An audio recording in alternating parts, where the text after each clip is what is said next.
join, and then we can start from there.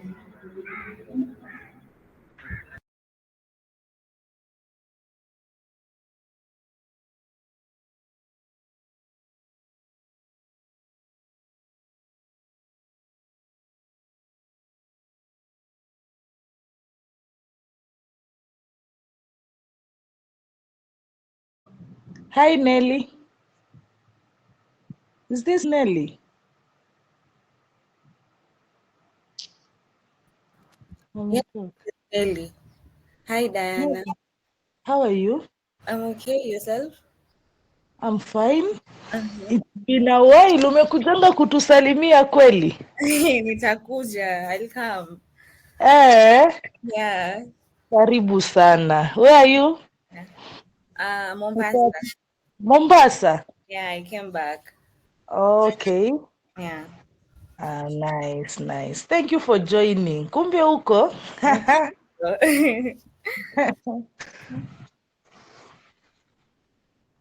So if you're coming to visit, you'll give me heads up. So okay. I really want to see you. I've missed you. Okay.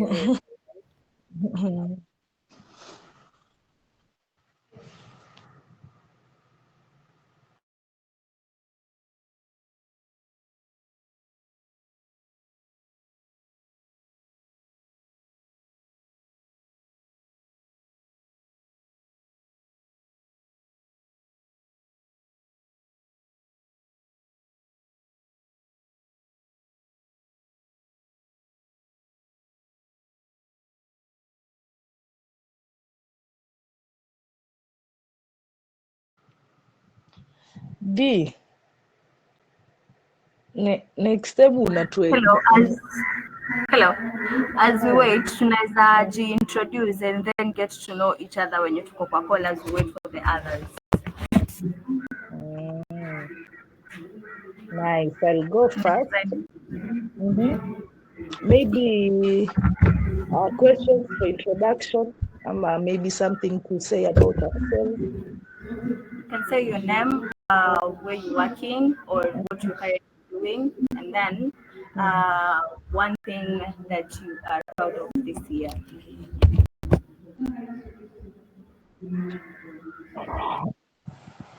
Oh.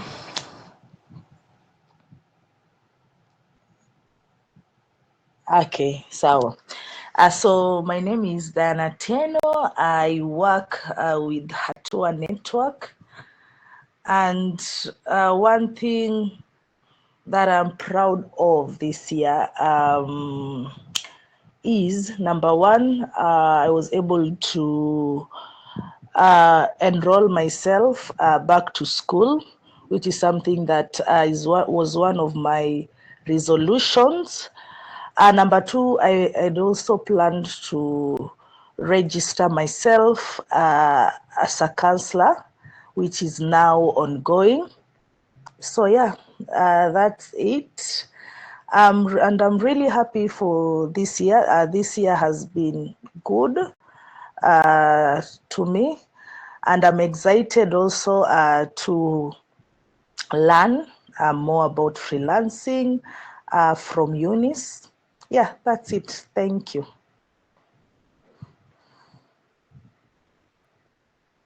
And I'm joining from Mombasa. Nice. Someone else.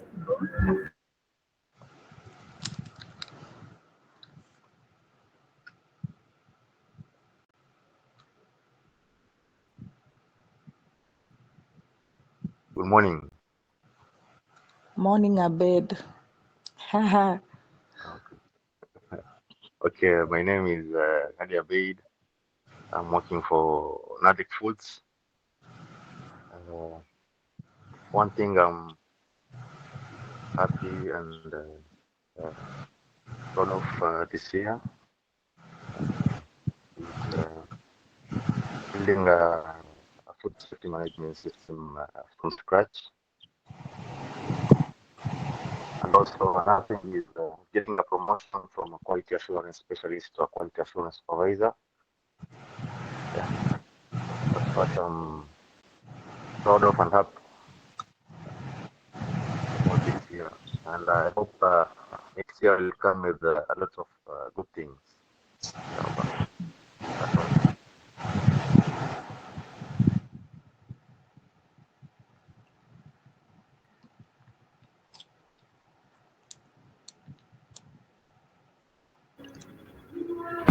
Okay, nice. I see. Somebody else in the call.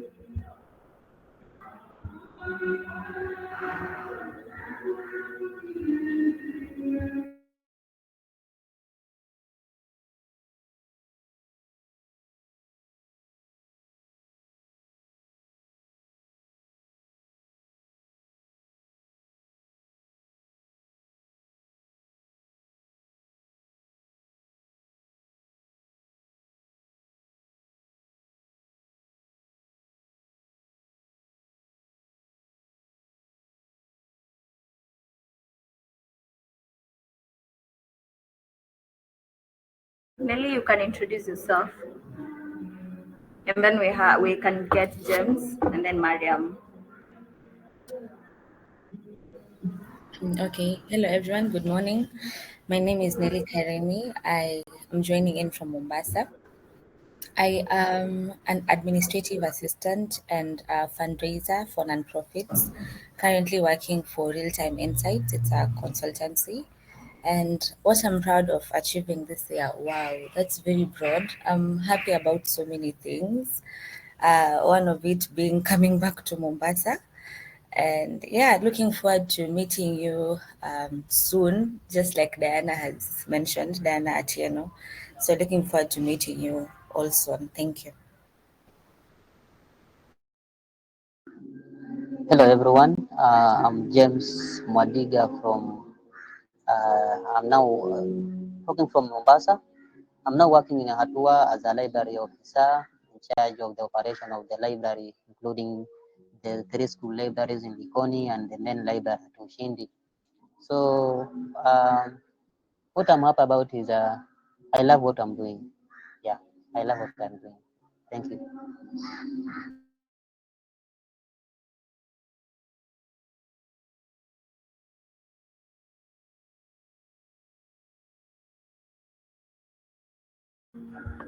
Mariam, you can introduce yourself, and then Vincent. Okay. Good morning. My name is Mariam Ali. I'm a teacher by profession. I'm so excited today. I'm looking forward to know people here interact. Currently, I don't have a job, but I do have experience with software engineering and data science. So yes, I would love to know more about you people here.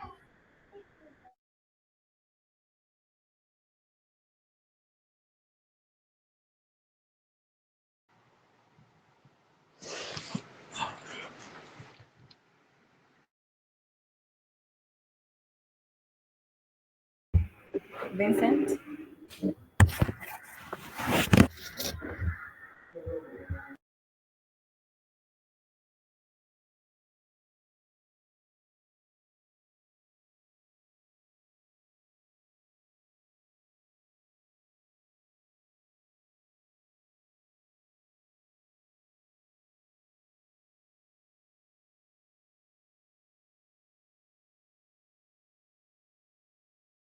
Okay, we can have Monabishe, Bakari, Deborah,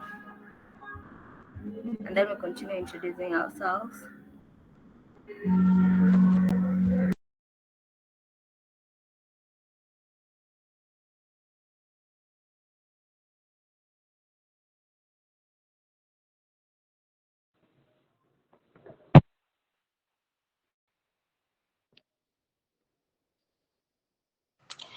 Yeah, D, I think also we can also be able to introduce ourselves through the chat box, right? Yeah. Yeah, I can see Vincent has said something.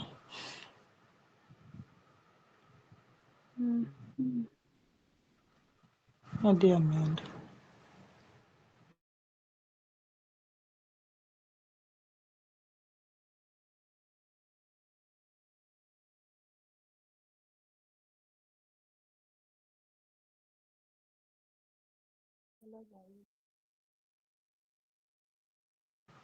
Hello everyone, can you hear me? We can Hi hear. Diana, we can hear you. All right, naongea na Dia, I think. All right, so we Okay, can. I Okay. I will also introduce myself. Hi everyone, my name is Hilary. I work with Hatua Network as the alumni career coach, and I'm glad that we are all here. Yes, we can continue introducing ourselves even on the chat box. I can see Faith Mutua saying hi to us, and also Vincent. He says, yeah, he can't talk now, but we're glad that you're here. So yeah, we can also continue to introduce ourselves in the chat box if you can unmute your mic, and we'll be getting started in a few.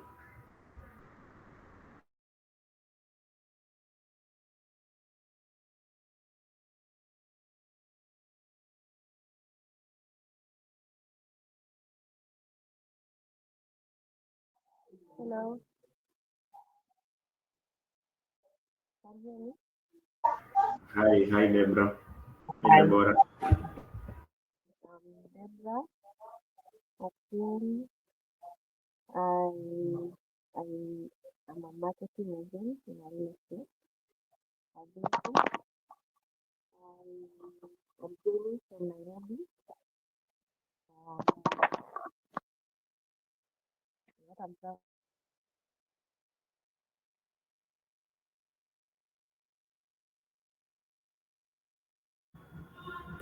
I think Deborah has had network issues.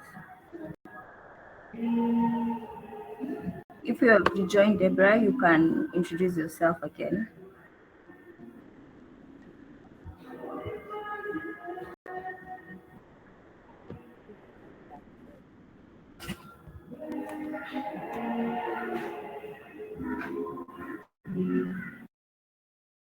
I can see Bisha is saying she can't get us. Can you guys hear me?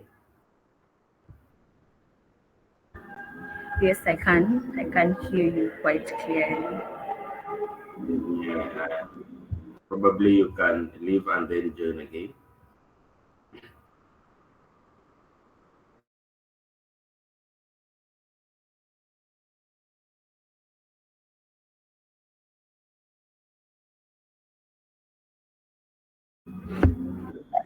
So, let me introduce myself. My name is Diana Mukulu. Currently, I work at Atua Network as the Alumni Engagement and Relations Officer, and I'm joining currently from Mombasa. Something I'm really proud of achieving this year is showing up for myself every day and improving myself each and every day. So yeah, we can continue introducing ourselves in the chat. Whoever can unmute and introduce themselves, well, we'll do that until 10:20 or until no one is left for introduction. But at 10:20, we're going to start with the presentation. So yeah, karibuni sana, and I'm very happy. It's always a happy moment to have you guys in this call. Yeah, siwezi how happy I am. Yeah. Yeah, let's continue introducing ourselves. Whoever can unmute, whoever can't can just drop a chat in the chat box and we can read it out and then we will continue from there.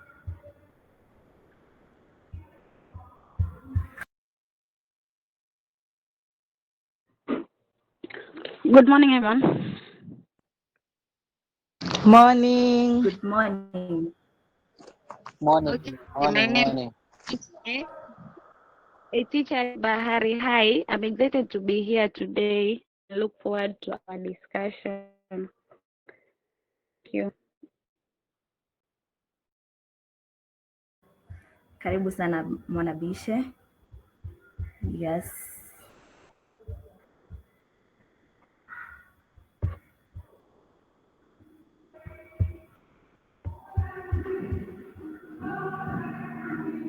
Okay, so I see Ian Akuyo, I see Irene in the call. We haven't heard from them.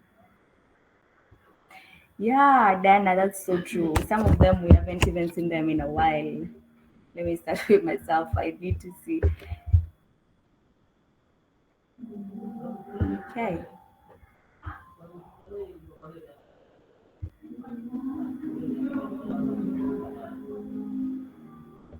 Nice. Sawa sawa.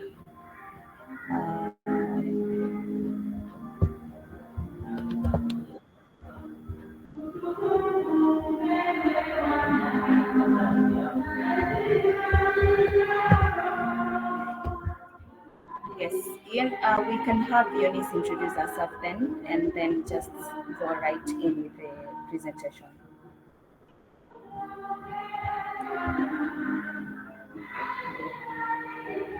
Eunice, you're in this call, right?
For those who just joined in, we are Karibu still sana at Eunice.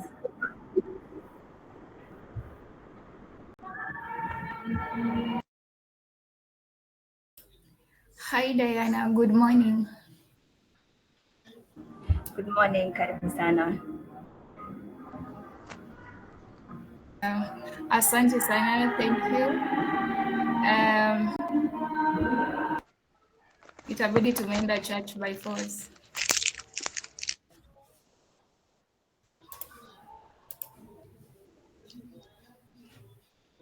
Just a minute, I'm trying to share my screen.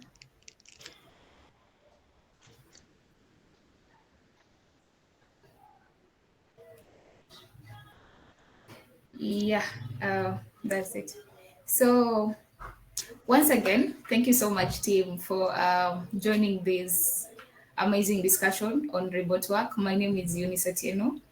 I'm an alumni of Hatua Network organization. So I'm so privileged and so glad to be here and having this particular conversation. So either Diana or Hillary, mkisikia kama nimepotea potea juu ya network, just let me know so that tusipoteze mtu katikati. I'm seeing so many people, kuna wenye nimewasahau, both the faces and all that. So I think before the session ends, we're gonna have like a few minutes, kila mtu afungue kamera tuone sura. Yeah, I think that would be perfect. So yeah.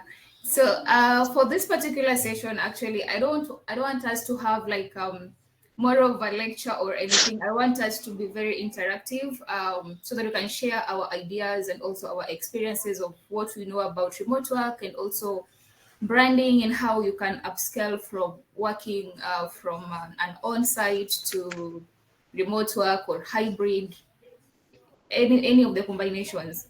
Yeah, I can see Diana. Diana, you look beautiful, very beautiful. Who is the other one? Sir, hi. I'm Said. Where is she? Hi, Said.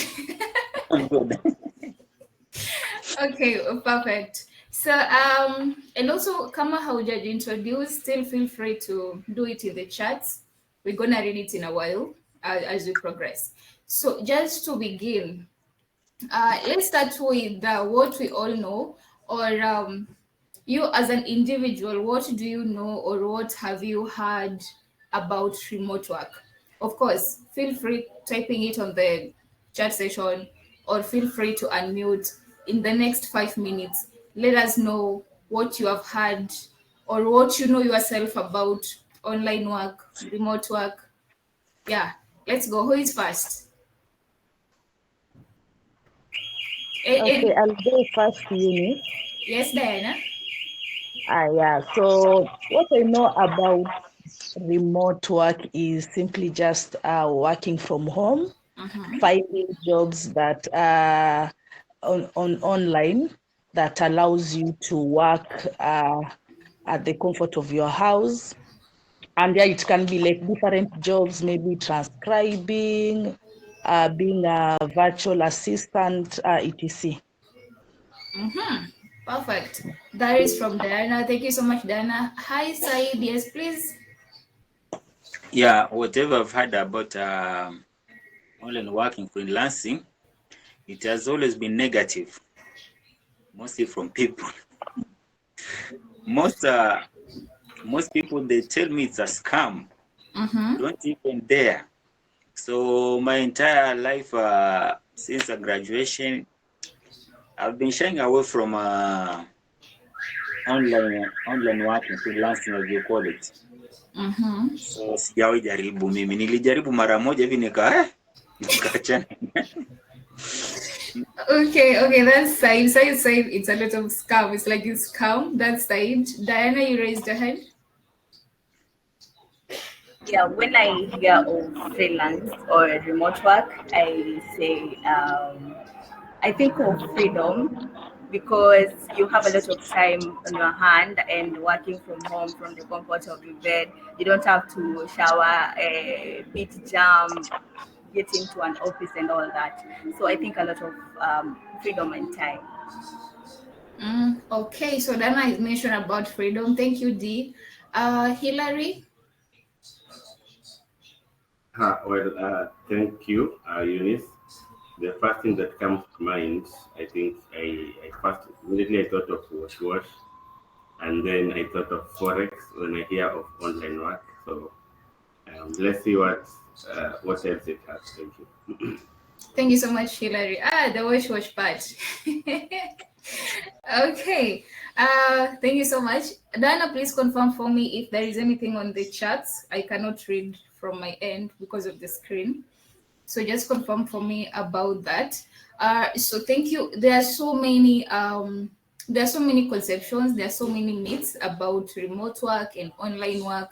So the truth is, of course, there are scammy jobs, and at the same time, there are those that are actually the real opportunities. So it's just all about where you are at and where are you looking for these jobs. So basically, just like with the on-site, nowadays you can be invited for an interview for an on-site job, and they tell you have to pay this amount of money, or you get there, you do an interview, alafu siku yenye unafaa kuripoti ukienda hapo unakuta hakuna hiyo ofisi. So it still happens. So niseme tu, there are things that are actually there. So Diana, is there anything on the charts? Not currently, no. Perfect. Thank you. So thank you so much for that contribution. All those who have contributed about what they know about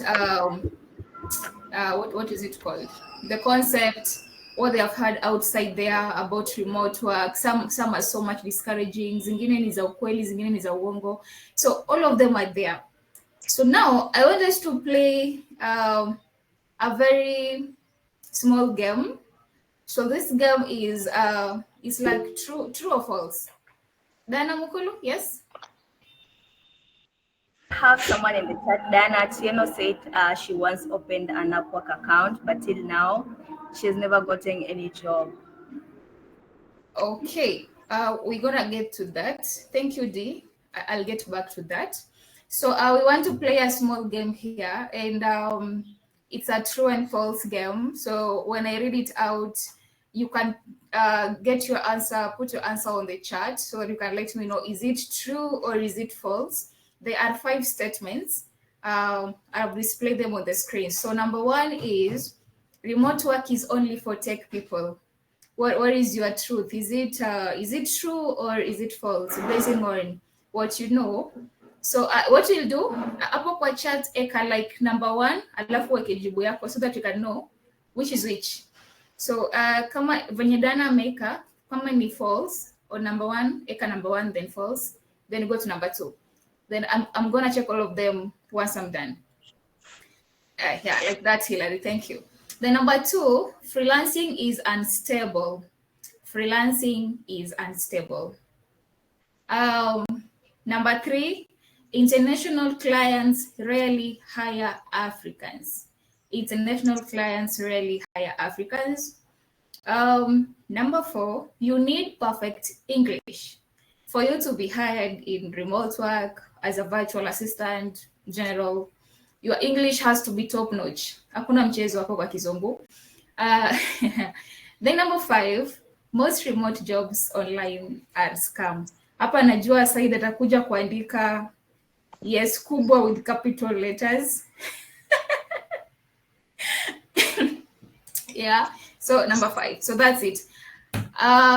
Thank you so much. Diana, please read for me the votes on the chats, or anyone who can do it.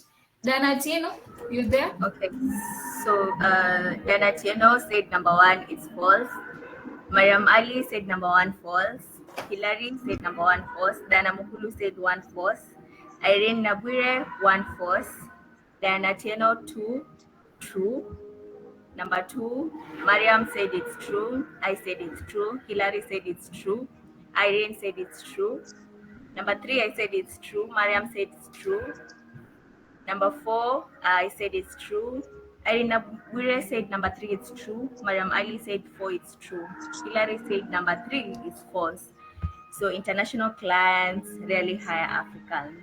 And Irene said number 4 is false. Mariam voted true for number 5. Irene voted false for number 5. Bisha voted true for number 5.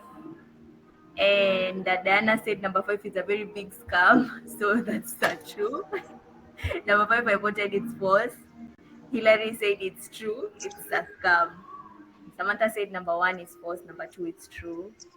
And Said amekuja hapo na a very big yes. Number 5. Samantha said yeah, number 5 it's a yes. That's all the votes we have. Okay, perfect. Thank you for that quick voting session that we just had. Now, so let me just do a brief clarification of all those points from number 1 to number 5. So remote work is only for tech people. Now, we all know that not everyone is tech savvy, basically. Tech savvy. There are people who up to date, they still struggle with typing, they still struggle with like operating a simple laptop. So when you say that everyone is tech savvy, you're gonna be wrong. So like basically remote work can be for any other service. It does not have to be for the web designer guys, wale wa kutengeneza softwares, let's say a web app or any other app. It can start from admin. I had someone in the introduction saying she is an administrative assistant. I don't remember the name. I think it was Nelly, if I'm not wrong. So Nelly can decide that from the on-site part, she can major into remote work as an administrator. So you just say that you are an admin virtual assistant. You can also go to customer support. These people who are always on calls, receiving calls, it can be inbound or outbound calls. You can be that person as well. Again, you can just be a general virtual assistant. So when I mention general, it means there are specific services that you're doing. For example, it could be social media management, it could be customer service, it could be account management. So it depends with what is the problem out there that you can actually solve, and then you find a way to monetize it, and you do it from anywhere. It doesn't matter if the region or the religion of whom you're working with. But first you have to scale. What is this thing that I'm good at, and how can I monetize it? Is it a problem that actually people want a solution for? Because again, if it is something that kila mtu anaweza kujifanyia, then again it's not going to be so much scalable. So the first thing is, what is that skill that you have that you can monetize and ensure that it does not limit you to when it comes to location or region. So remote work is not for tech people only. Yeah, the tech people are taking up the field with AI and all that, but there is a place that anyone can start from and then you upscale. Number two, freelancing is unstable. Well, it can be unstable in the initial stage because inaweza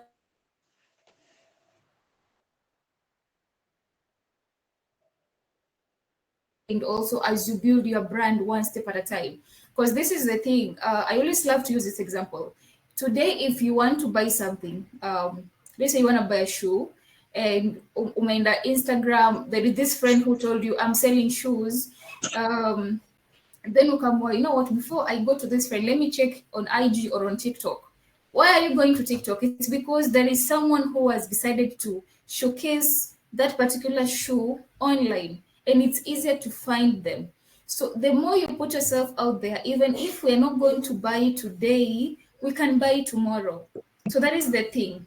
The consistency and the, like doing it all over time, even if there is no profit in the initial stage, that is what is going to give it stability. So in the initial stage, things can be very rough, especially because sisi ma Gen Z tunataka vitu zifanyike haraka. Like nimefanya course, I have a certificate, I need a job, like I need clients.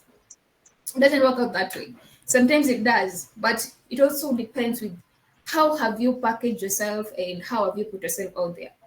Number three, international clients really hire Africans. They do a lot because for me, I've worked with different people.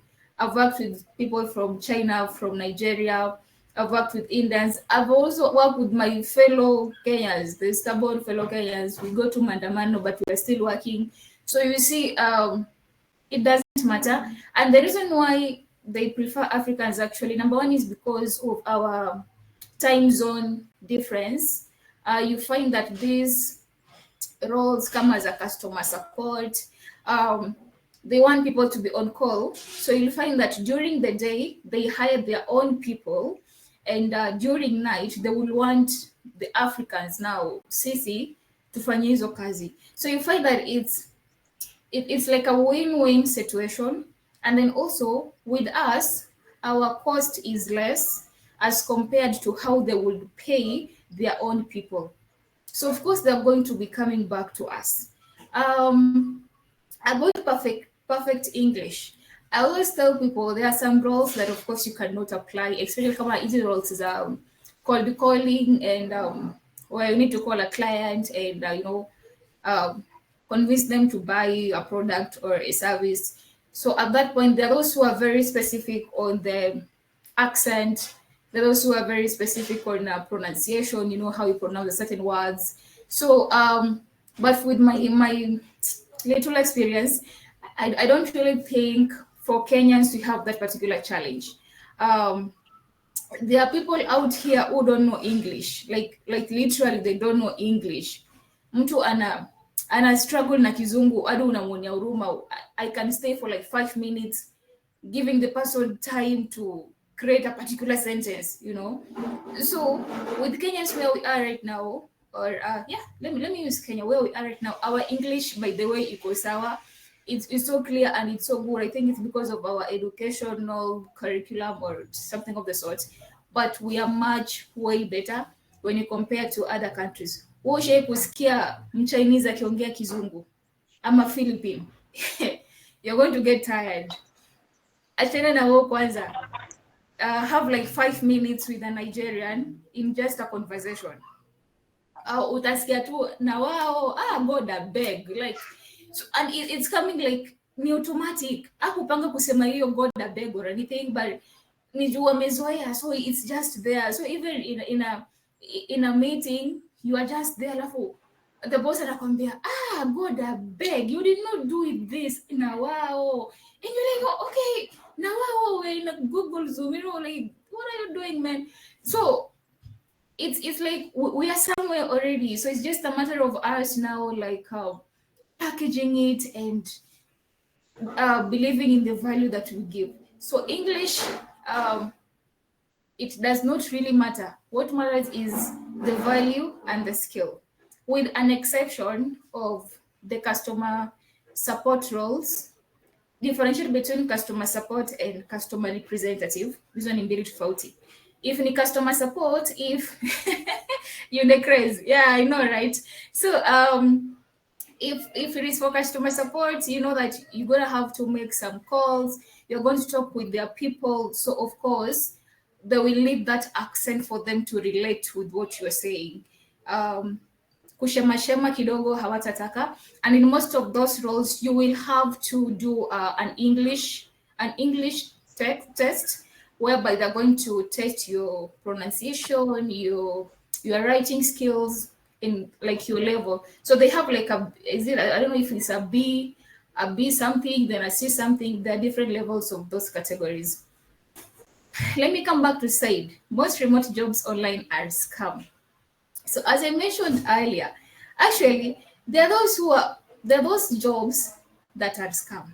Especially, I'm always so keen when it comes to, if I see a job post that directs me to Telegram. For some reason, I'm not a huge fan of Telegram. So anytime I see a job and there is no like an email, you know, and there is a link taking me to Telegram, I'm like, okay, thank you. So there are those that are there, so many scammy jobs, but at the same time, they are real opportunities. So as I mentioned, it depends. Easy jobs unazitafuta wapi na ni kwa nani. For LinkedIn is a very beautiful platform. I'll say that without thinking twice. And you just have to package yourself in a way. You don't actually need to apply for jobs. People should be coming to your DM to request for jobs. That is the difference. Because kila mtu hapo anatuma DM, anatuma emails. What can you do difference? You showcase what you do. And how do you showcase it? By now creating a content on what you do on your daily basis. If you're just starting, then how is your journey going? Like, people want to see what you're doing basically, and that builds credibility and also it builds trust. So we're going to get there. So I think we are clear kwa hiyo part ya the myths, the conception. I hope the clarity is clear over there. Kama kuna swali utaiweka tu hapo kwa chat as well. Then we're going to go through it later. So why do we always say that remote work matters? I think I've mentioned this one. Nikiongea sana. I talk a lot sometimes when I start talking. So poleni. So number one, it's like a trend. People are shifting and the world is like becoming into more of a global village.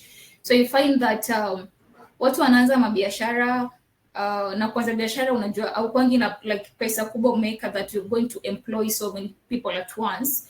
So people need to have like those who can come in to assist with a few tasks here and there, admin work here and there. Like, so that is where the remote work actually comes in. You always have a vision to start working with founders, because founders ni watu wenye bado hawajajeka vizuri, like maybe they don't have an office, and if they do, it's not that big. So they're going to be looking for like watu wenye wanaweza tu kuwasaidia from wherever with those work that can actually be less consuming when it comes to their time. Now, talent access, as I mentioned, in fact, in Africa, we are so very much talented. So it's just that we have not yet believed in ourselves that you can actually do it.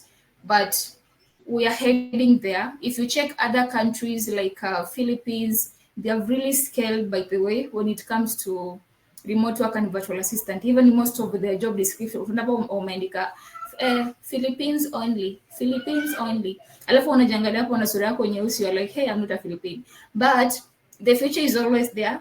Tunaanza mahali. So it's one step at a time. Most of our employers are yet to accept the concept of remote work, majorly because of trust. Others they're still maintaining that I have to see you in the office to know that you are working, that particular type of concept. So, but we are heading somewhere. About the cost, as I mentioned, African labor is cheaper to Kenya as compared to our own. Productivity, tuko na akili. We can do so many things at the same time as compared to other regions, especially overseas. And location is no longer a limitation. So like you can work from anywhere. Unaweza amua leo uamke uende sijui wapi ufanye kazi huko, and you are still working and the productivity is still there. So it's no longer like most of a barrier or anything. So Dana had described about remote work and what it is like working from the comfort of your home, and you're just there with your laptop. And then someone also mentioned about I think it's the other Diana mentioned about freedom, like you have your own time. So the funny thing about this is kuna the aspect that is true na kuna ingine yenye kidogo kidogo kuna tashwishwi. I don't know that word. So the thing is, uko kwako, you're working from home. There is distraction if you have a family, so you have to know how you're going to manage that. That's number one. Number two, if you're not so keen, tutakuta tuko kwa group ya WhatsApp tukichanga juu umededi simply because of depression. This work has a lot of depression, by the way. If you are not so keen, utajipata you are lonely, you are depressed because it's just you and your laptop. That team building is very minimized because it's through Zoom and Google Meet. And if you're working with one client who has no staff, it even becomes worse because ni wewe tu na yeye kila siku. So like it can become very lonely. And you have to know what are some of the strategies you can use for you to ensure that it is still, I'm still Eunice, but at the same time, I'm still working something that can bring impact and pay the bills. So balancing the two, always know that it is time for me to leave my laptop, then you leave your laptop. It is time for me to clock out, you clock out. The way unaingianga job at 8, ikifika 5 umeenda, unakutana na manager kwa gate. It's the same concept. Mshaelewana with the working hours, you're working from this time to this time. Your time ikifika, you are off. When they're looking for you, you're not there because it's not your working. But ungekuwa na ile like inakwanga nini? Ile roho ya huruma, like anakuuliza it's your clocking out time, and then the client is like, can you help me with this? Uko like, I was about to clock out, but it's okay. No, it's not okay. It's not okay. Because if you don't take that rest, eventually your body is going to shut down and you won't be able to do anything that you're doing right now. So as much as people are so much into freelancing and discarding employment, both of them ziko na benefits zake. And you have to like understand the different dynamics when it comes to both employment and freelancing. And the good news is you can do both. Moja inaweza kujenga hiyo ingine. Kama saizi hauna laptop but uko kwa employment, you can be using your employment to save to buy a laptop. That is as simple as that. So one has to uplift the other. Until then, I've never advised anyone to like quit your 8 to 5 job and start freelancing. No, who are you kidding? Sisi hatuwezi kukuchangia kila siku. Fanya hiyo employment kwanza, ukijenga hii ingine. So what will be there is you're going to be using too much of extra time as you're building this baby, so that by the time you're leaving employment, you have something to fall. And the reason as to why you always say, do ifanye hivyo with the balancing is because when employment is not there, who are you? When that title of let's say chief operation officer is not there, who are you going to be? You see, that is the difference. So balancing the two before you shift completely is really essential when it comes to remote work. So there are so many types of remote work that anyone can do. As I mentioned, you don't have to be a tech person for you to start remote work. You can start from anywhere. You can be a virtual assistant, and a virtual assistant is someone who really actually deals with a lot of admin roles, travel management, calendar management, anything that a receptionist is doing, a VA can do. The only difference is huyu anaifanya kwa laptop yake huko penye yako, kama ako huko Magongwani, Mishomoroni, huko anaifanyia huko, au utamwona hapo kwa desk yake. Customer support au inakuwa huko kwa masimu na headphones wakijibu customer maswali za ma clients, inquiries about the product, the service, dealing with challenges, customer support. So if you are in an on-site field that deals with customer support, you can transition it to remote work. Now, the only thing that you're supposed to be doing is to now start to understand what are some of the tools that I need to use when it comes to remote customer support. Then, social media management. Hii unaweza kuifanya from anywhere, even with your phone. Msana compare to these are my accounts for socials. We're going to be working with this graphic designer to create graphics or posters or flyers, etc. So your work is to do community management, ensure the posts are the content is posted on time.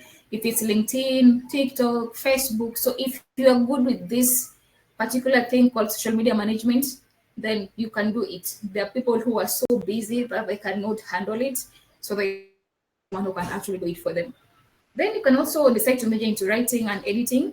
But now this, you have to be very keen with the rise of AI. Those who are in this industry will understand that people still want to have the human touch, but at the same time, they want to have high knowledge of what is going on tech-wise. So the combination of two is key when it comes to online writing. Sales and lead generation, wasewa marketing, wasewa sales, this is your part. Again, as I mentioned with the customer support, it's good to understand what are the tools that you need to use when it comes to upscaling into remote work. Common is a lead generation, of course, different CRM platforms like HubSpot, MailChimp, using database to track customer or client data, those things. Kama wewe ni mse wa research, you can do a very good research, utengeneze report and you submit. This is also an area you can decide to specialize into.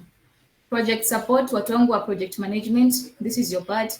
From the initial conception to delivery of the project to post assessment, this is your part. Watu wangu wa admin, you can do admin roles from remote. Instance ni kama tu virtual assistant, because it's just a matter of now specializing into the specific part. And then of course we have web design. Those who are good with designing websites, web app, softwares, mobile apps, and the tech AI. So with the tech and AI, nowadays I think you have seen some people who write, I am an AI automation specialist, AI engineering specialist, I don't know engineering what. So it's just everything that is around AI. So since we are living in the current status of AI, it's good if you are so tech savvy na unapenda ku discover new things, new tools, then I think it's high time you try to delve deeper into the tech and AI part, because that is actually where opportunities are so many and most of the companies are looking for it. So that's it. Now, what are some of the major skills? So I might be fast because of time, but kama kuna swali or any clarification that you want me to make, I can go back once I'm done. I don't mind. Now, some of the in-demand skills. So one, kuna skills soft skills that we know. Of course, hapo kwa part hatua ilingangana kuensure tumeshika soft skills, and then kuna hard skills. So the major one that I always emphasize is the first two. Your communication and time management. Communication comes in, kumbuka, you are working but you guys hamuonani. So basically the only way someone can know that Eunice is doing something is if I am responsive. And if I'm responsive, what am I doing? And you see that trail of communication.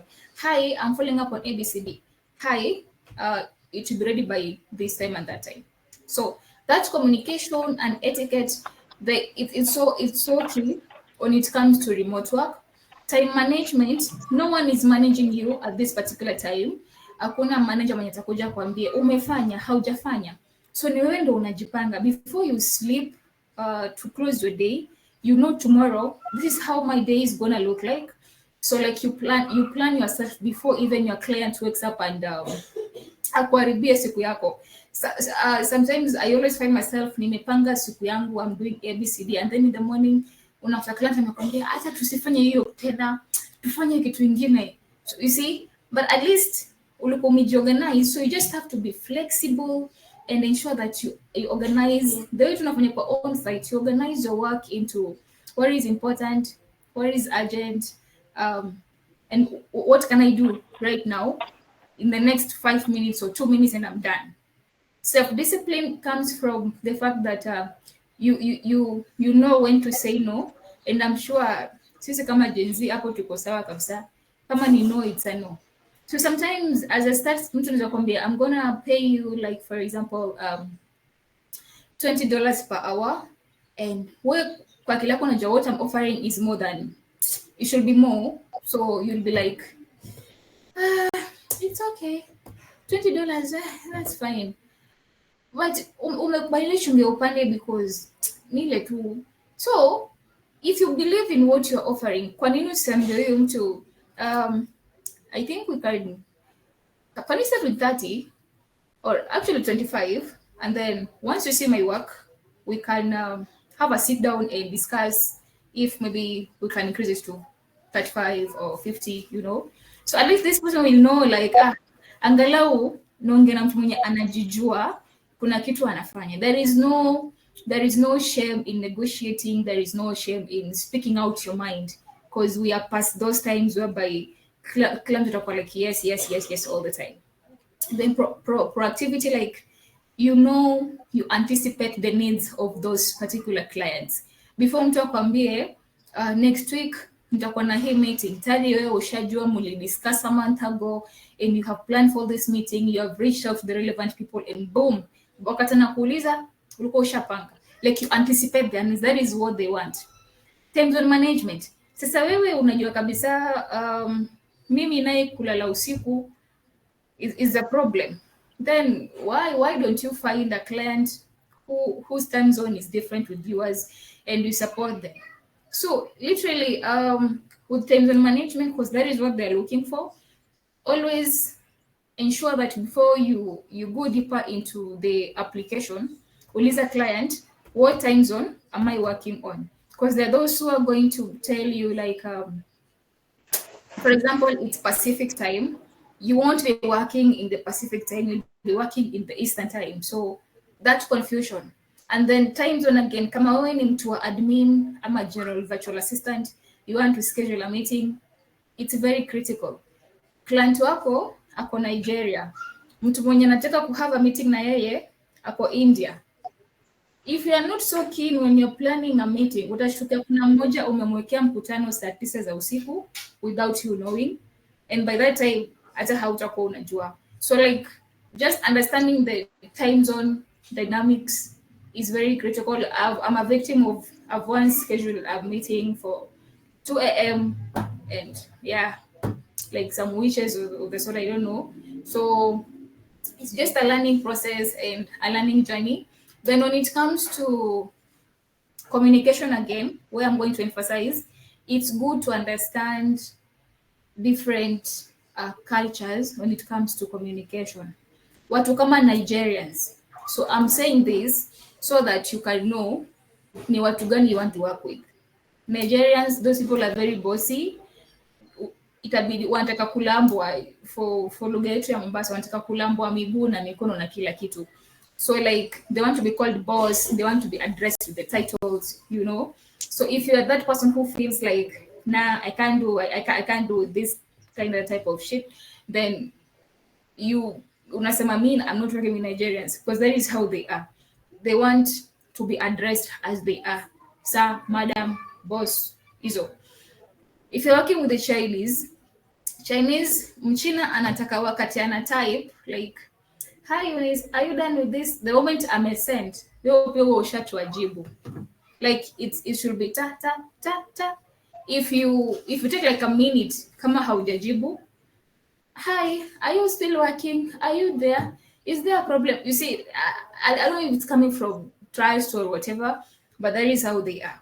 So if you feel like handling different cultural with them is gonna be a hassle, then you just say, I'm not working with this, I'm working with this.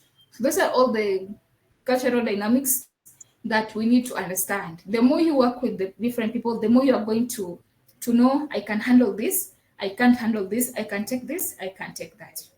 So that's basically it. For the hard skills mostly is in a focus on the tools that we need to use in the remote work. So ya kwanza ni ya communicational tools. Of course, we all have interacted with them. The likes of Slack.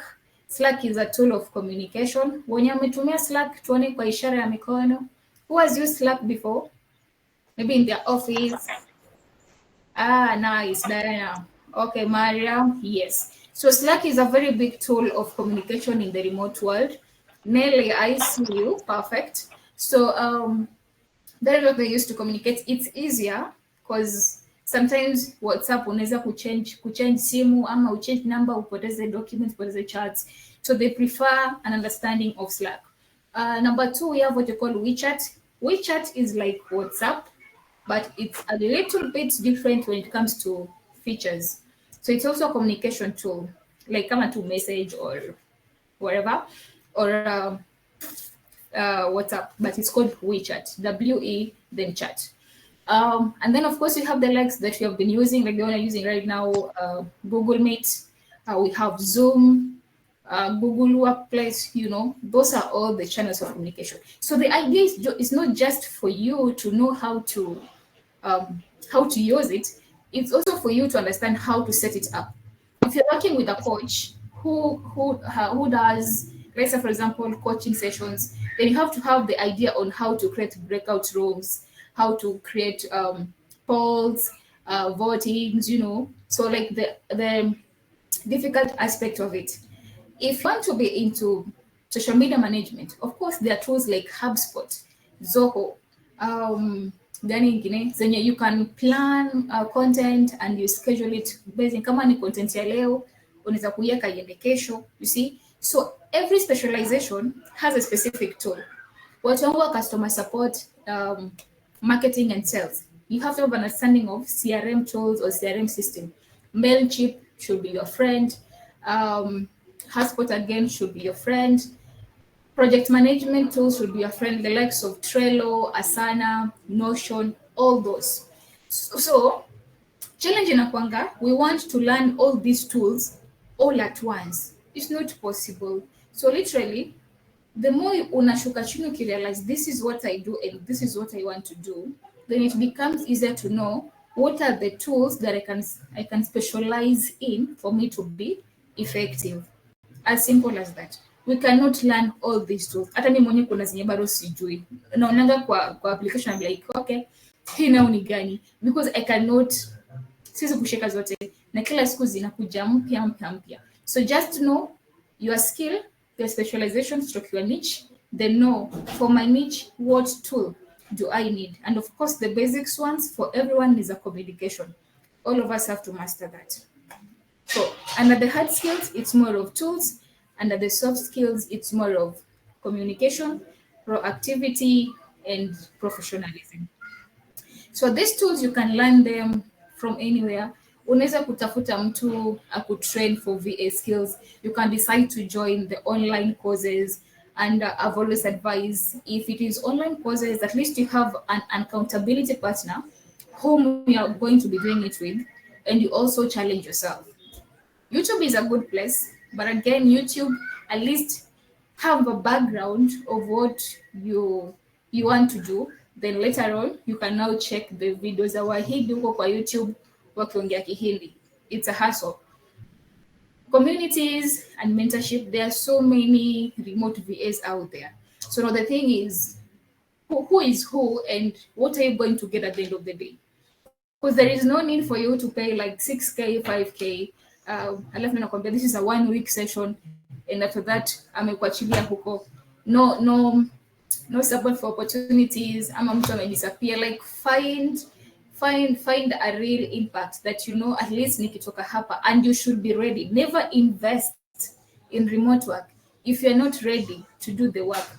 Otherwise utafeel umepoteza hiyo do, and you won't even be interested ever again. So when you're ready, invest. Once you're done with the course or the mentorship or the training or whatever it is, put in the work and get value for your money. And also, when it comes to leading the projects that you can also do, people want to know what you have done before.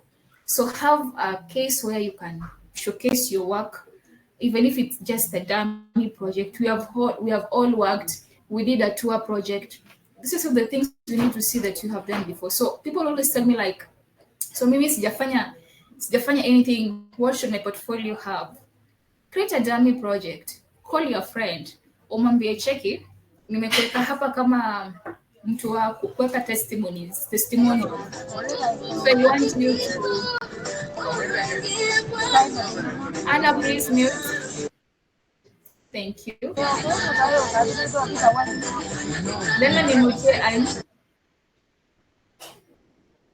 Okay, thank you. So like find some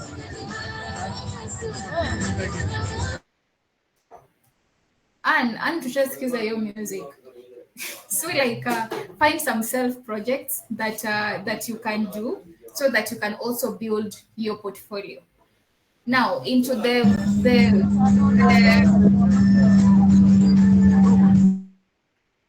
well, I nitaenda church, I promise. I'll go to church. Now, the best part of this session that I want us to take very keen is on the positioning. Because kama mtu hajui that you are offering this particular service, they won't reach out. And I said, kwanza inakuanga ngumu, but there is a point that you get where you can actually be found without you seeking those particular opportunities. Like they'll be finding you. The clients will be reaching out to you instead of you reaching out to them. But now, how do you do that? So, number one, you must have a clarity of what you are offering. What are you offering? And for you to know what you're offering, angalia ni skills gani yenye uko sawa. Na hii skill, it should be your passion, and it should also be your purpose. Passion and purpose is equals to success. Sometimes passion can fade if we are in a frustrated position. So it has to be a combination of both. Then after you have a clarity of what you're offering, who are your ideal clients? Who do you want to work with? Don't work with everybody. You cannot work with everybody. Today, maybe you can say, I'm working with CEOs, managing directors, MDs, as I offer them administrative support. Then later on you realize, you know what, these CEOs and MDs, they have to be in the tech field, right? So you unanarrow down pole pole, so that when someone called you akwambie, hi Eunice, I want this service ABCD, utamuuliza, which field are you? And do you have ABC? Like you have clarity of what you're offering. Hakuna kushema like, okay, no. You know what you bring on the table. So clarity on what you offer. Then number two, we need to find you. Watu hawana time. Mambo ni mengi, masani machache. So people have no time. They'll go to the first person they see. So today, it does not mean that nikipost hii kalamu kwa WhatsApp, it won't mean that mtu atabuy leo. Again, nikipost kesho, no one will buy. But in the event that someone needs a pen, trust you me, they are going to remember Eunice has been posting on her WhatsApp a pen every day, every single day. Because it's like you are playing with their psychology. Yeah. I'm sure saizi kama sisi madem unaonanga tu mtu kwa Instagram ameweka tengeneza watu makucha. Ile siku unataka kwenda kutengeneza makucha, you are going to go to that person because print the image in your brain. I don't know what they call that in science, but it's there. So that is all about being found online. Post it. It's what you do. I once saw a post on Twitter about ikisema mwanabiashara is a very shameless person. Like you have to be shameless. Usikuwe naibu about what you're offering. That is you. So there was this day mwenye kila masaa hata kama ni post yenye haihusu anything, maybe hata ni post ya maandamano or whatever, asandikako I'm selling duvets. Maybe ni post ya Ruto amesema kitu, comment yake guys I'm selling duvets. So unajua this person, yeah, shaurieni whatever you're going to say, but the point is he's selling duvets. So anytime unasikia baridi unakutana hiyo comment, guys I'm selling duvets. So you have to be shameless about what you're offering.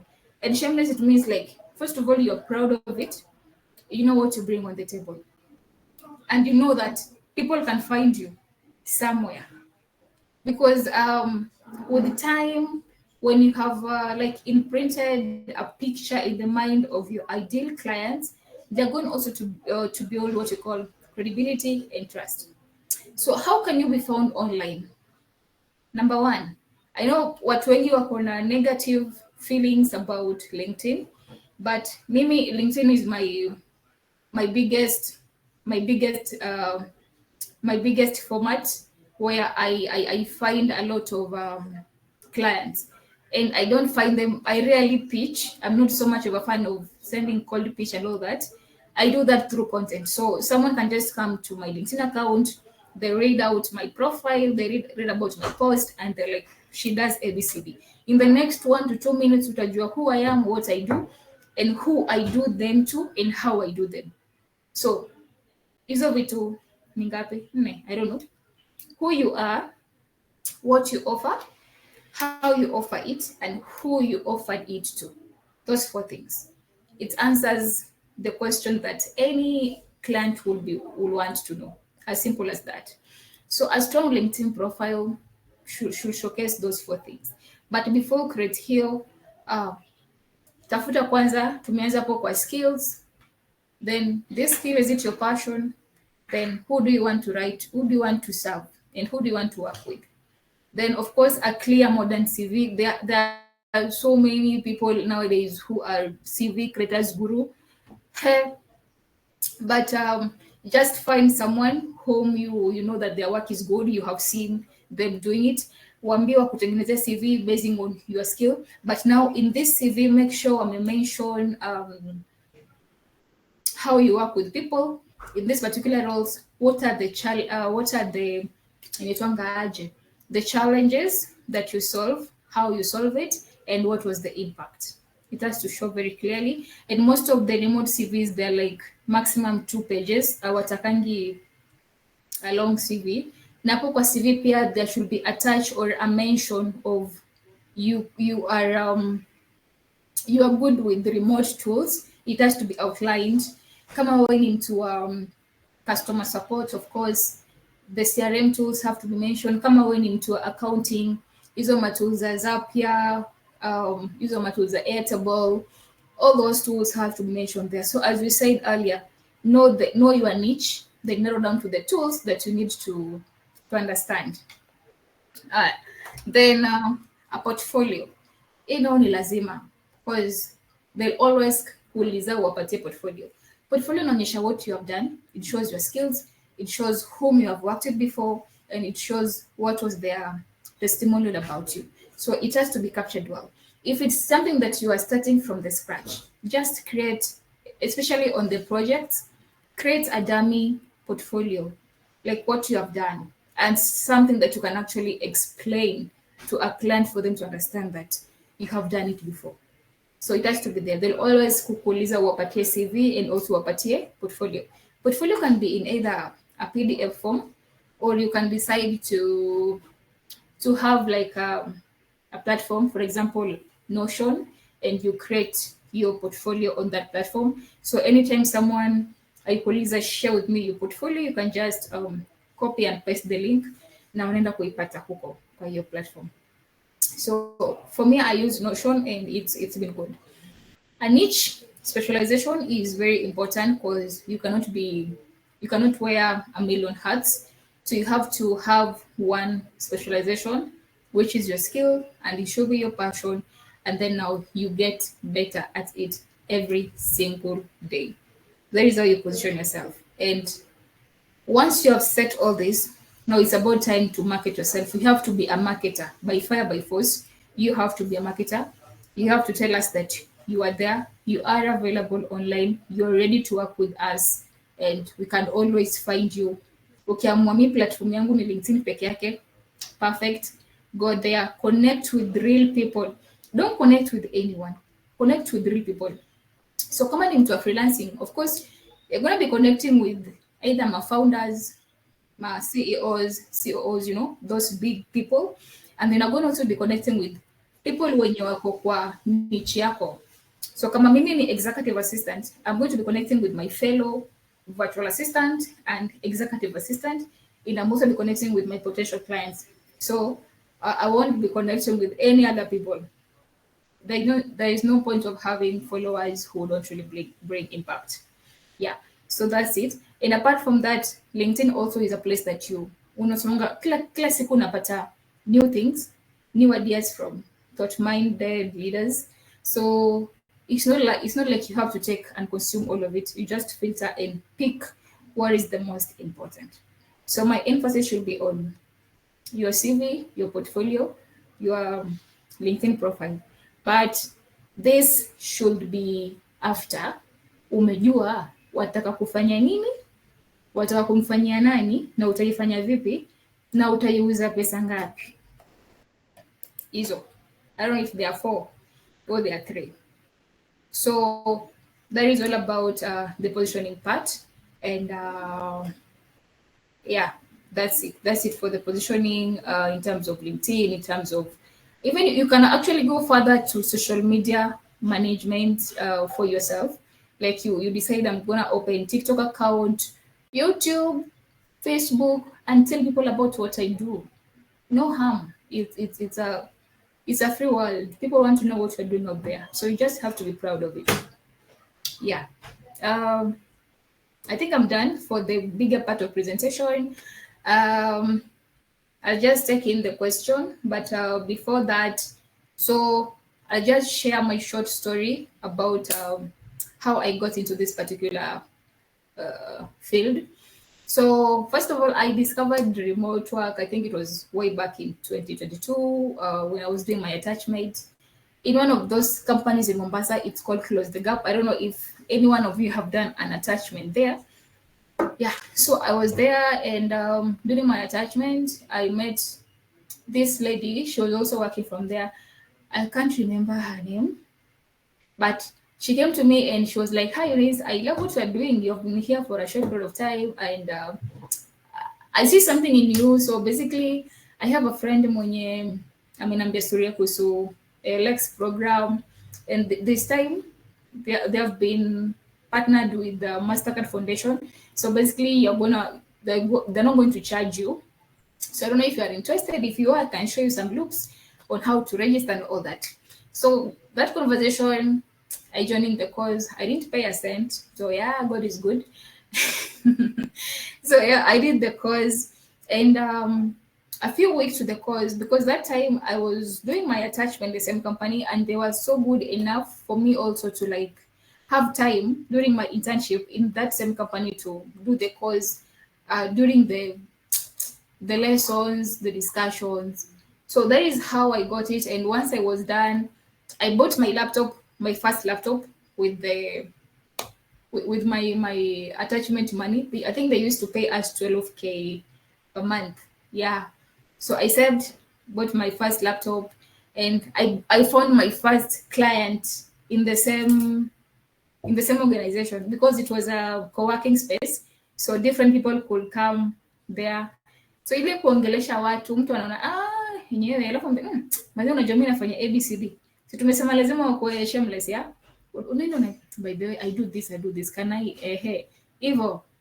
So at first I found it easy, and then later on when I was done with the attachment, I stopped for a while, because I was like, sometimes you find clarity, alafu kidogo feel uko confused, like vitu hazidi venye unataka, so like it's on and off.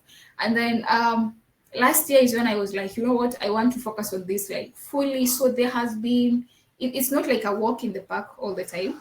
Kuna ups, kuna downs, kuna siku ziko fiti, kuna siku it's a bit of a struggle, but the key thing is you have to show up. You keep showing up even when things are not working. You keep showing up, because you know your purpose and what you want to build.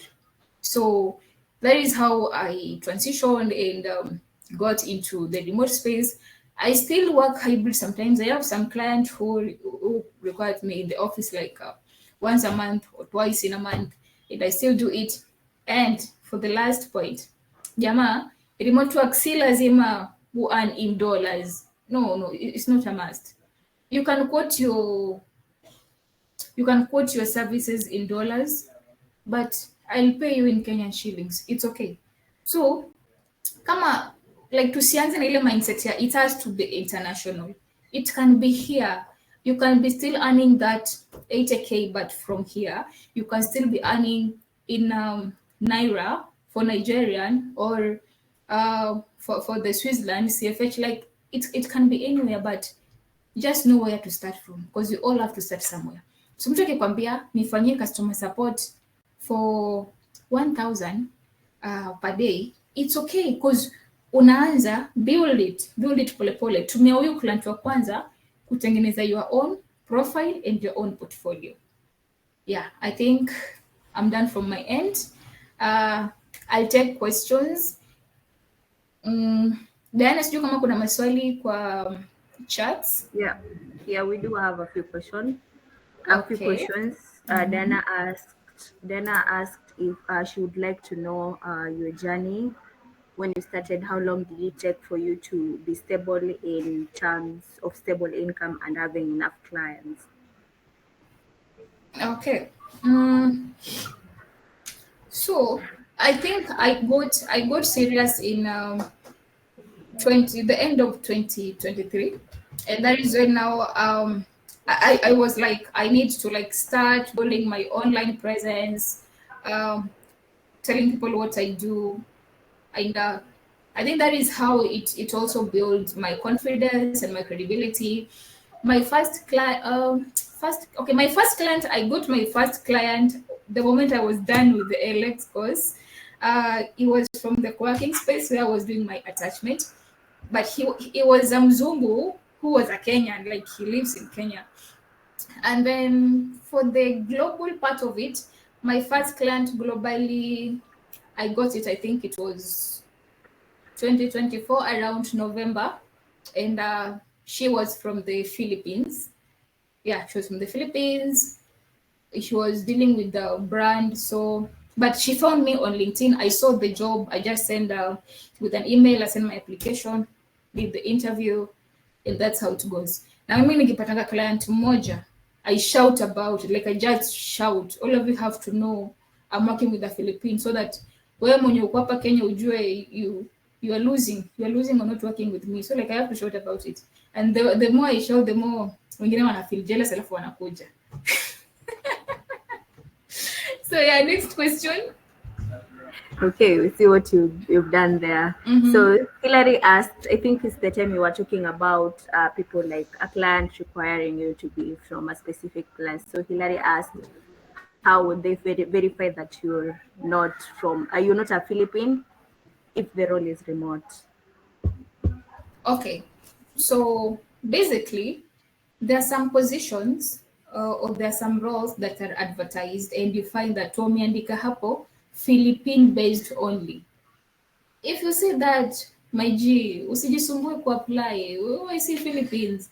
Utatuma application yako hapo hivyo, alafu utafika huko utapata tu rejection emails, and you know the way rejections emails can do to your, hi my lord, it's called what, ego, ego and motivation. So for the roles, always look for those who are hiring wameandika hapo worldwide, or some they won't specify, some will write anywhere, we are hiring from anywhere, it's okay. But zenye wameandika remote but wakaandika hapo maybe UAE based ama wameandika Philippine based, they want their people to work from there, so don't bother about it, just focus. Maze, jina yangu ni Atieno, waandika hapo Philippines. God, I beg, I've suffered. Next question. Before we take another question from the chat, Said has raised Yes, Said. his hand. Maybe you can ask question, Said.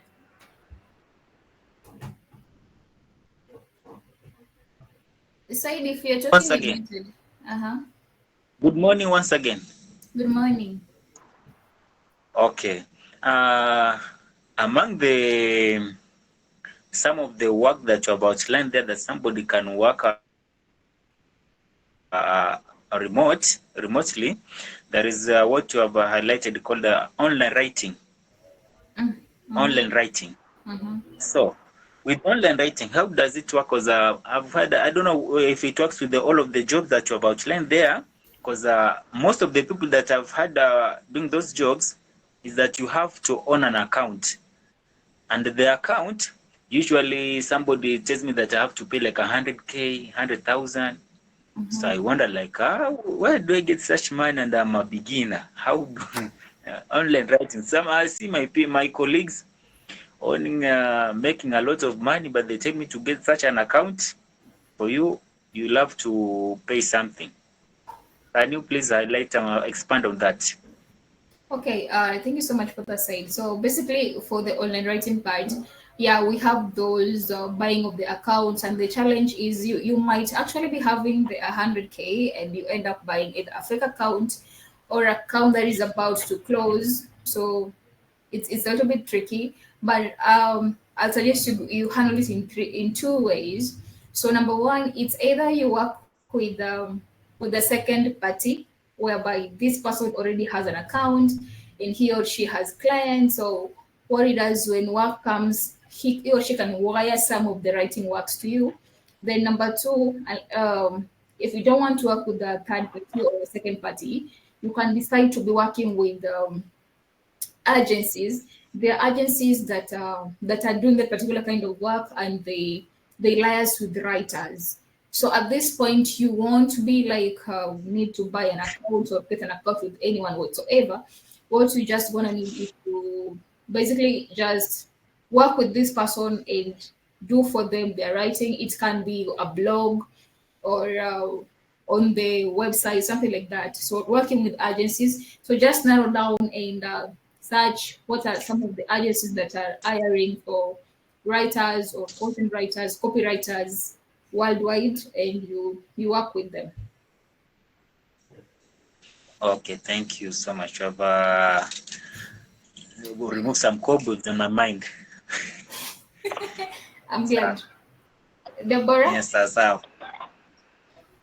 Hello. Hi. Most of the time, so I don't know if the questions are answered or not, but I'm on. I have three questions. One is, what's your needs now that you are working on the Deborah, you're breaking. I don't know if it's on my end only. No, she's not like clearly audible. Do you mind typing? you can hear me now. Not so clearly.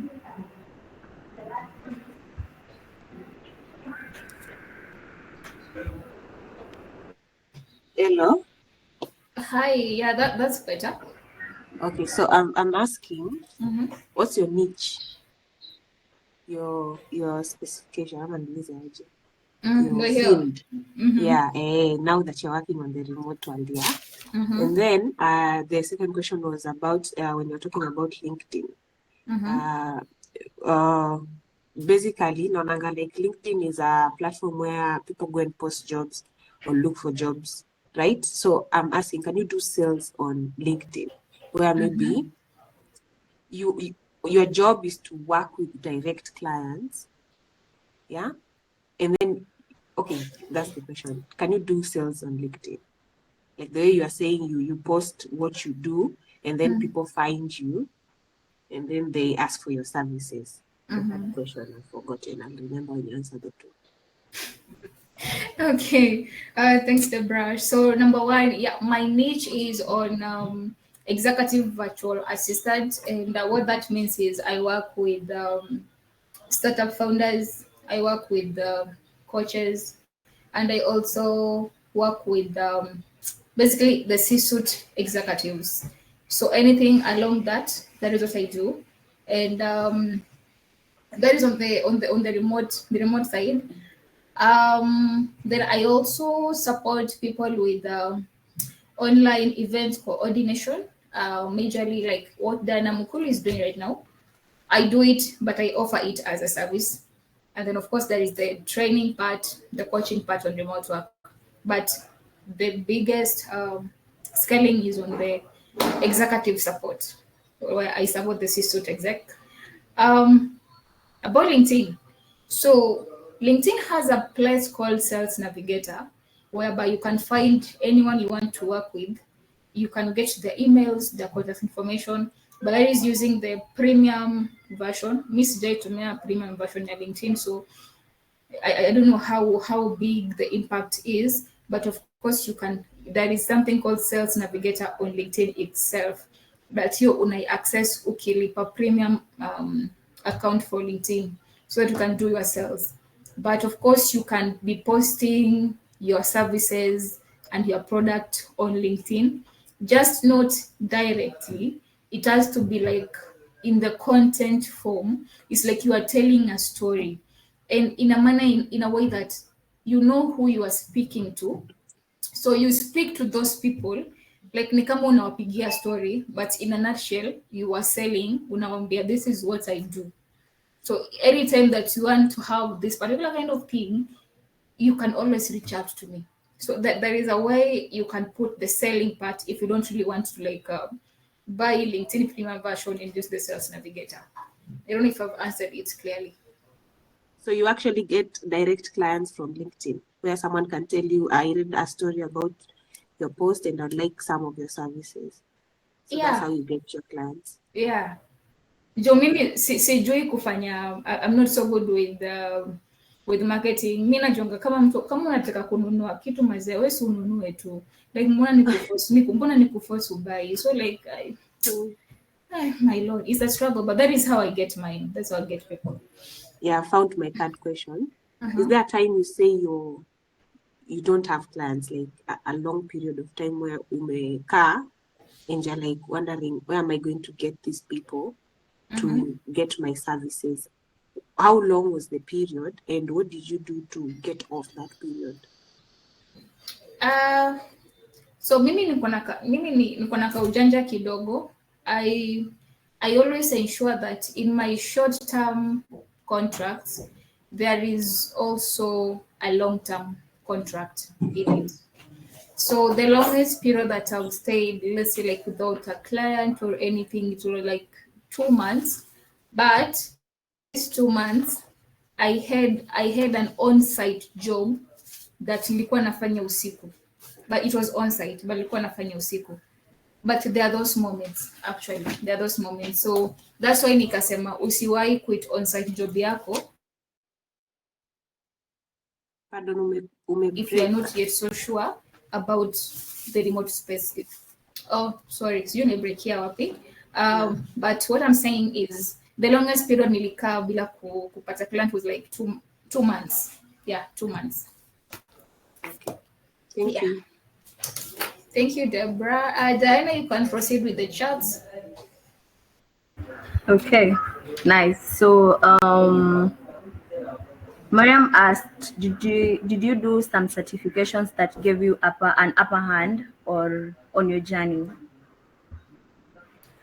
Okay, yeah. So I did ALX. ALX is an African certified institution, so their certificate is very valid.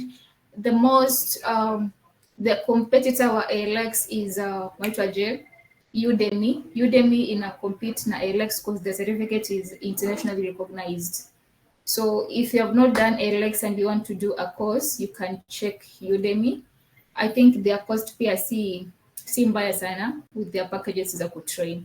So you can check on that as well. But it's good because some clients will ask you to give out your certificate for virtual assistant training that you took. So it's good to at least have one. Okay. Sorry, kuna swali imeibuka hapa. When you're talking about Udemy, there's this time Dana was looking for someone to help me with website management, not help, actually train me on website management. So Yeah. when we go on Udemy, we can find trainers to train us on such platforms, right? Yeah. Okay. Alex also offers the same.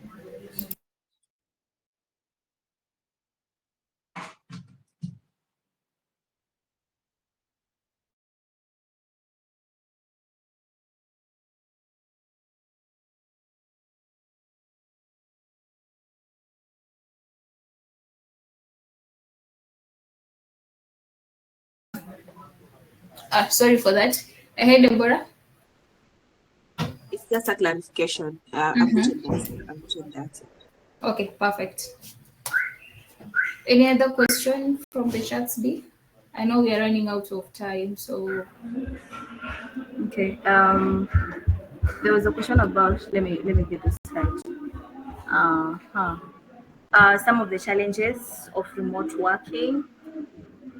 Among the challenges of remote work is social isolation and loneliness. How do you handle that? yeah, that is a good question. It's one of the biggest challenge, and I also mentioned that you can actually go to depression because of it. So what I do is mostly sometimes I can work from home. Other times when I feel like it's becoming a little bit stuffy and I need to go out there, I can decide and go to a co-working space and work from there, because there I'm going to interact with people. I'm going to see people who are also working, and then you can also be on attending these events like physical events zenye zinapostiwa online on our WhatsApp group. Ukiona ka event imewekwa hapo na ni siku yenye hauna kazi mo, you can decide to be attending those ones to just take your mind a little bit out of the one space that you're used to. So that is how I've been managing it. Okay. When you are a beginner, which platform is easy to maneuver or for you to get a role? Easy to maneuver. I wouldn't say there is any specific platform that is easy to maneuver, honestly, because even those who are gurus in the field also, they still need to put extra work into it. So for a beginner, first I'll just say in a job mtaiona kama ni uongo, but start with your WhatsApp status. Let your family, let your friends know what you do. Know that you are transitioning in that particular space. And then hizo kazi unasemanga kazi ndogo ndogo tu za 500, 1000, sijui data sheet, Excel, whatever, hizo ndo zitakupatia credibility kwanza, and then unavuka polepole. Sasa watu wakisha kujua kwamba Eunice anafanyanga hii kitu, it becomes easier to scale. Platforms like Upwork, platforms like I don't know if it's Fiverr or Fiverr, platforms like guru.com. You can also create your profile there, but you make it very optimized. Upwork is very competitive, so you have to stand out with how you do it and how you scale, how you send your proposals, and also who do you want to work with. I see Stephen addressed his hand. Maybe Stephen, you can ask your question.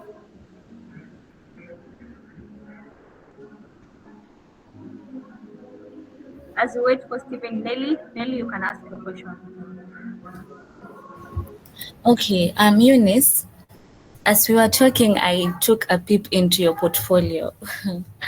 And I was just wondering, I always thought that portfolios have to sort of showcase what you have done, like real life projects. Like maybe you did work for a client and maybe you take screenshots, yeah, so that you post in your portfolio. So sorry, I've seen that maybe your portfolio doesn't have that, and I was just wondering, is that okay? Is that, I don't know, I think you get what I'm trying to ask, yeah? Yeah, wait, yeah, I get it. So for the portfolio that I have on Notion, I've not really like portrayed the project. I have showcased the, what is it called? I have showcased the services that I offer. Um, just a minute, I share with you my PDF portfolio where now I've captured the, what is it called? The projects. Sijui kama iko hapa. Let me see. Portfolio. Damn. Portfolio.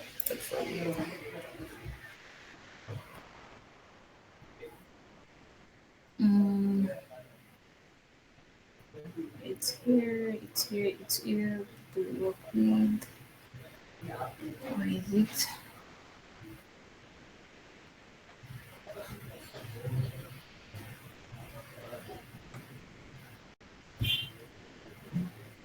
Okay, I cannot seem to get it on my drive, but basically lazima ushowcase like the dummy projects. Kama kuna kitu ulifanya, hata kama it's not like in real life per se, it's good to just have something dummy kuonyesha kwamba you have done it before, because that is how you're gonna build your credibility. So yeah, it must have that. Okay, so I've noticed that the Notion version of your portfolio is what's on LinkedIn. So I'm trying to get the real life projects, the PDF version that you have, is it the one you attach on your CV when you're sending out applications? And the Notion is to just showcase your services. I'm trying to get clarity on that. Yeah, so basically, yeah, that's it. The Notion one is just to showcase the services, because sometimes I tend to, most of the time I used to use the PDF version. Then I realized I tend to forget to kuweka ile the sharing part. So every time nikituma mtu lazima request access. So I was like, you know what, away with it. So nikasema tu, if it is like a client amenambia send me your CV and your portfolio, I'll just do the PDF version, like nitume tu kama PDF and not like a sharing link. Then for the LinkedIn, just the services, who I am, what I do, the rest tutamalizia kwa DM. That's how I decided to do it. Okay, thank you for that. You're welcome. Diana? Okay. There was a question on, are there roles that do not need experience at all for you to start as a remote worker or a freelancer? No, you cannot do something that you have no experience. I just answer. As in how? So, like, tuanze na penye kenye unafanya saa hizi ama kenye unajua kufanya, can you do it online? Tuanze na hapo. Because hakuna. What you're doing on site, can you do it online? If you can do it, start with that. Because tayari unajua kuifanya. So you just need to have the basics on how you're going to transform it now into the remote setup. Okay.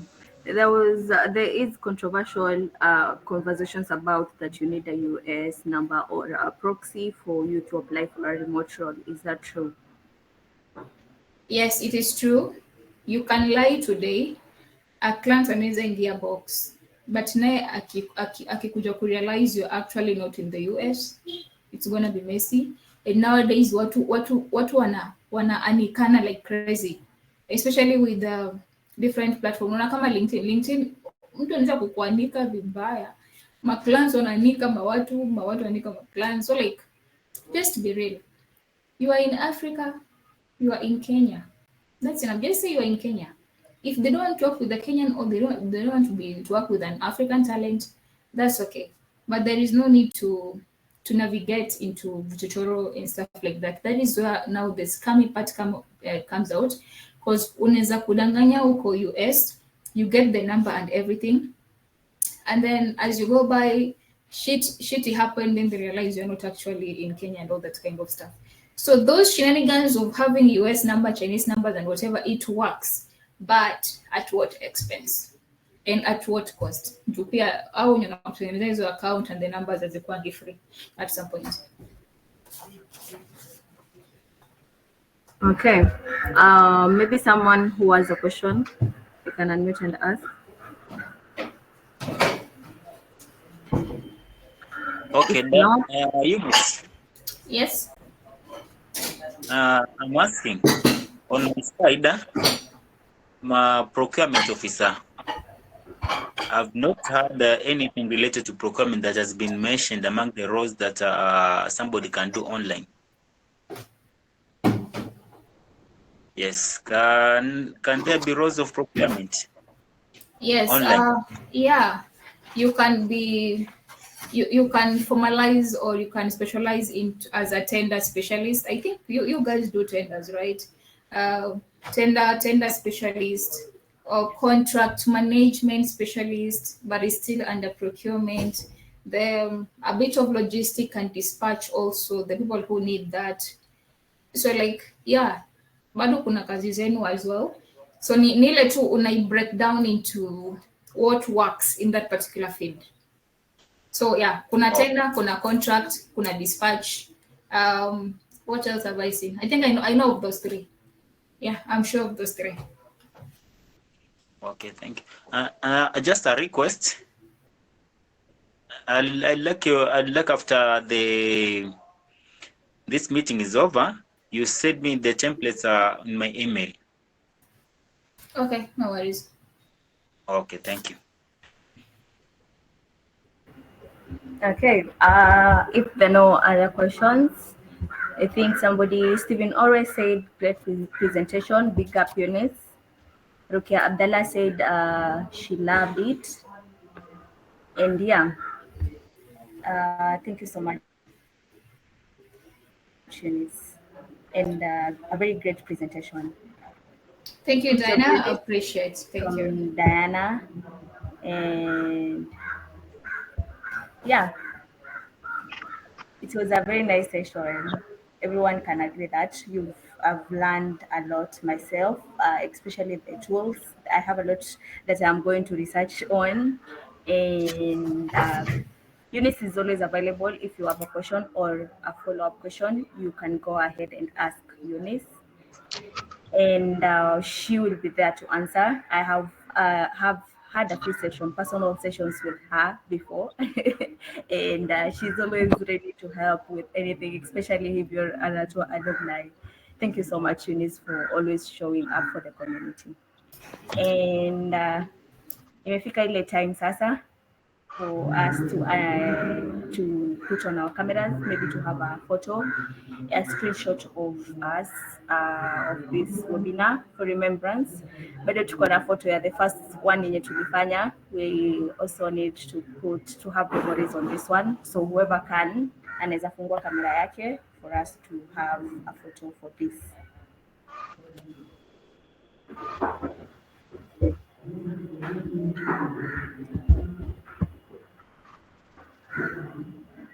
Cameras on tafadhali.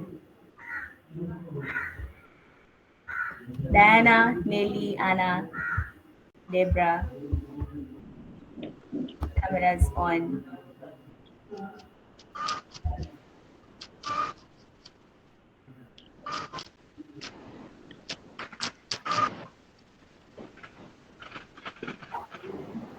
Okay, nice. Looking good, Debra.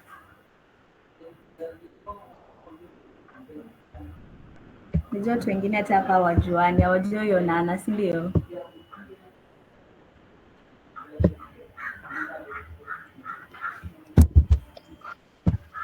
Okay, thank you.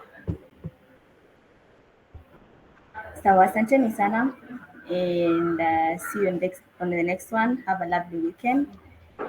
Connect with each other on LinkedIn, connect with each other everywhere, and let's build this community together. Thank you. Thank you, Diana. Thank you, Guys, guys. thank you everyone for joining. Bye. Bye. Thank you so much, Eunice. Diana, mbona watuonyesha mkono? Akiwe. It's right. I'm not in the position ya kuona sura yangu. You know me. Wow. But tuko. Thank you so much, Hilary and Diana. That this is amazing. Like, I've really learned a lot, and I know most of us will have follow-up sessions with Eunice, because this is a very relevant topic that I know each and every one of us would want to venture in. Because in Kenya, tunaona hii pesa itoshi. Yeah, so thank you so much. Yeah. Okay. We can leave the call at our own so that I end the meeting. All right. Hi, Mariam. Mariam. Hi. Hi, how are you? I'm good. How are you? I'm fine. Niko nataka kuona sura yako Aki. Jameni, niko na inaitwaje, minyosho ingine imefunguka, dizeli ingine dead. Cohort gani? Gapia gani ama cohort gani? Mimi? Yeah. In terms of kumaliza campus ama? No, hatua. Gapia. Gapia gani? Ulikuwa gapia gani? 2018. 2018 ama 2017. Oh, okay. Yeah. I feel I know you. Ni vile tu nataka tu kuona, but sawa, tutaonana. Na si mnakuja ofisini. Rollins. Mimi niko Kajiado. All right. Nakujua. Mi pia na feel na kujua, especially that voice. Yeah. Sawa. Aya, bye, see you.